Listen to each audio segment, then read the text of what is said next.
एक बार की बात है, एक गांव में 4 ब्राह्मण रहते थे जो बचपन से एक साथ बड़े हुए थे। 3 तो उनमें से पढ़ने लिखने में लगे रहते थे और चौथा, जिसका नाम बिरजू था, उसको पढ़ने लिखने का बिल्कुल शौक नहीं था। एक दिन वो तीनों इकट्ठे हुए। उनमें से एक बोला, क्यों न हम शहर की ओर जाकर अपनी किस्मत चमकाएं। जो कुछ किताबों में पढ़कर ज्ञान हमने प्राप्त किया है, उसका कोई लाभ हमें गांव में नहीं मिल सकता। बात तो तुम ठीक कर रहे हो, पर हम अपने चौथे मित्र बिरजू को साथ नहीं लेके जाएंगे।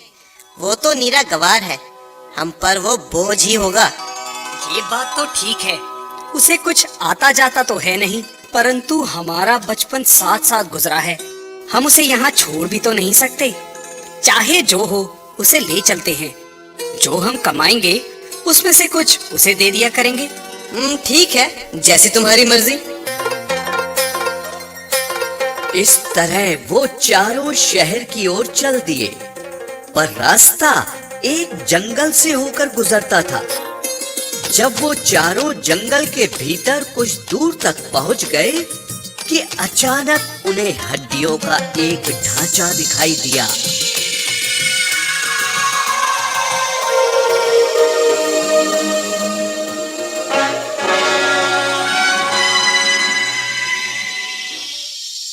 हे भगवान, हो न हो ये हड्डियां बब्बर शेर की लगती हैं।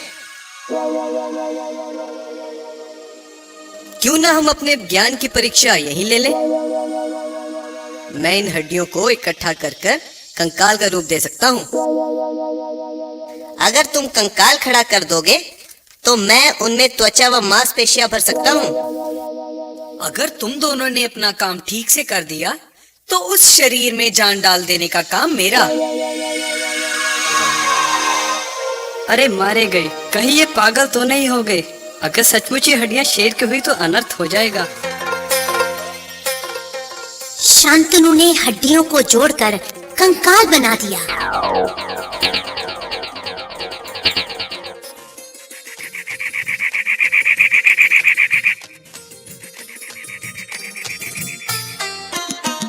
देखा, मैंने कहा था ना कि ये हड्डियां शेर की ही हैं। तुम बहुत विद्वान हो शांतनु। अब देखते हैं चंदर क्या करता है। अब मुझे भी तो अपना काम करने दो। देखो मैं इसमें कैसे त्वचा व मांसपेशियां भरता हूँ। ये कहकर चंदर ने अपनी विद्या से कंकाल में त्वचा व मांसपेशियां भर दी।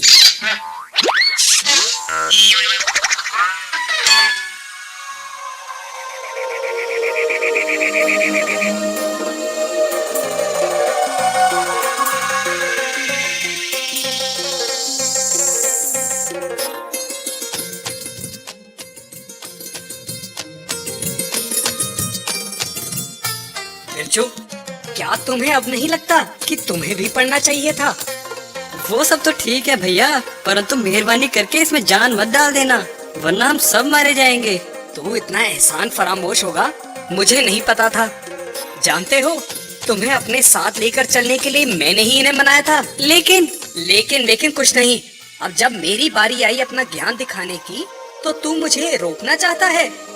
तो ठीक है, जैसी तुम्हारी मर्जी, परंतु मुझे पहले पेड़ पर चढ़ तो लेने दो। जा जा डरपोक जा। बिरजू लपक कर पेड़ पर चढ़ गया।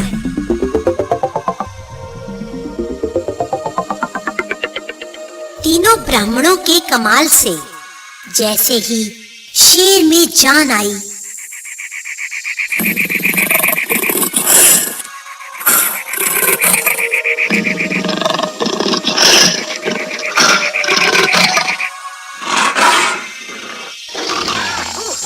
वो तीनों को मारकर खा गया।